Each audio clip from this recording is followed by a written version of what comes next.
এটা হচ্ছে বাক্সা বাদাম, আমাদের অঞ্চলে এটাকে বলা হয় যে বাক্সা বাদাম। এটা এখন আমরা পারবো, আপনাদের অঞ্চলে কি বলে অবশ্যই জানাবেন।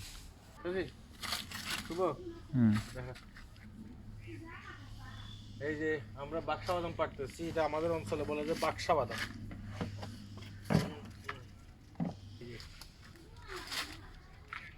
এইটা এটা এটা হলো কমে গেছে না, ফাড়া পড়ে যাবে।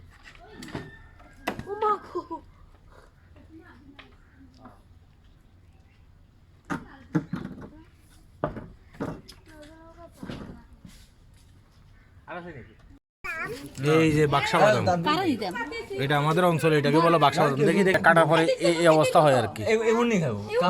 এটা কাটার পর কিন্তু এই অবস্থা হয়, আর খেতে অনেকটা নারিকেলের মতো।